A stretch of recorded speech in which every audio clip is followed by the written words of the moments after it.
بسم اللہ الرحمن الرحیم۔ میں ہوں محمد رضوان، ہومیوپیتھ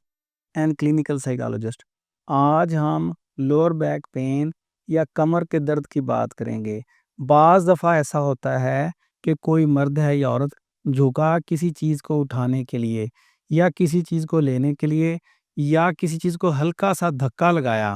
اور وہاں سے مریض اپنی پوزیشن پہ واپس نہ آ سکا، تو سادہ زبان میں ہم کہتے ہیں کہ اسے چوک پڑ گئی ہے۔ اس چوک کا کیا مطلب ہے کہ اس کے جو مسلز ہیں اس میں سپازم آ گیا ہے۔ یہ مرض کچھ دیر بعد یا کچھ دنوں میں ختم ہو جاتا ہے ہلکے پھلکے پین کلرز لینے سے، لیکن اگر اس مرض اس چوک سے آگے نکل گیا ہے اور کئی ہفتوں سے یہ درد ہے یا کئی مہینوں سے یہ درد ہے، تو اس کا مطلب مسلز میں کچھ اسٹرانگ سپازم آیا ہے، کھچاؤ آیا ہے۔ اس مرض میں کیا علامات ہوگی؟ یا تو کمر کے صرف اسی حصے میں درد ہوگا یا وہاں سے دور تک یعنی ٹانگوں تک چلا جائے گا،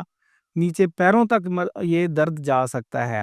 بعض دفعہ پٹھوں میں کھچاؤ ہوتا ہے، بعض دفعہ اس جگہ پر اور ٹانگوں میں سون پن کا احساس ہوتا ہے، بعض دفعہ مریضوں کو کیڑیاں چلنے کا بھی احساس ہوتا ہے۔ تو اس کا مطلب ہے کہ پٹھوں میں شدید قسم کا کھچاؤ ہے یا مہروں میں، کمر کے مہروں میں کوئی مسئلہ تھوڑا بہت ہو چکا ہے۔ ایم آر آئی کروائی، اس میں سٹینوسس یا جو ڈسک ہے اس کی بلجنگ آئی یا سپازم آیا، تو ایم آر آئی کے مطابق سمجھ آئی کہ مسئلہ اس سے زیادہ ہے۔ اگر کسی مریض کو چوٹ لگ جائے تو اس سے بھی یہ مرض ہو سکتا ہے یا وہاں کوئی گروتھ ہو جائے اس سے بھی۔ اگر آپ نے اپنی ایم آر آئی کروائی ہے، مختلف کمر کی دوائیاں کھائی ہیں درد کے لیے، لیکن آپ کو آرام نہیں آ رہا ہے، آپ نے مساج بھی کروائے ہیں، کچھ اور طریقے بھی اپنائے ہیں اور کمر درد سے یا سون پن سے آپ کی جان نہیں چھوٹ رہی، تو ہومیوپیتھی میں ایسی ادویات موجود ہیں۔ اگر آپ کے پٹھوں کے کھچاؤ کا مسئلہ ہے،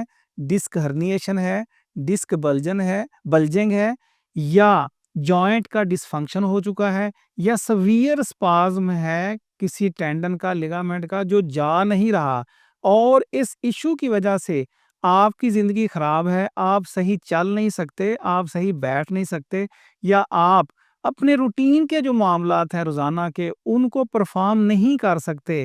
تو ہمارے ساتھ رابطہ کریں۔ ہومیوپیتھی میں ایسی ادویات موجود ہیں جو اس سپازم کو، یا اگر ڈسک بلجنگ ہے یا ہرنیشن ہے، بہت جلد آپ کو اس مسئلے سے باہر نکال دیں گی اور آپ بہت ساری جو اس کی کمپلیکیٹڈ سمپٹمز ہیں اس سے نکل کر کم از کم آپ کی جو زیادہ زیادہ نارمل لائف ہوگی یا جتنی زیادہ بہتری ہوگی بہت جلد آپ کی لائف میں آ سکتی ہے اور آپ اچھی زندگی گزار سکتے ہیں۔ اگر آپ کو یہ مسئلہ ہے تو ہمارے ساتھ اپنی رپورٹس شیئر کیجئے اور ہم سے رائے ایک دفعہ ضرور لیجئے۔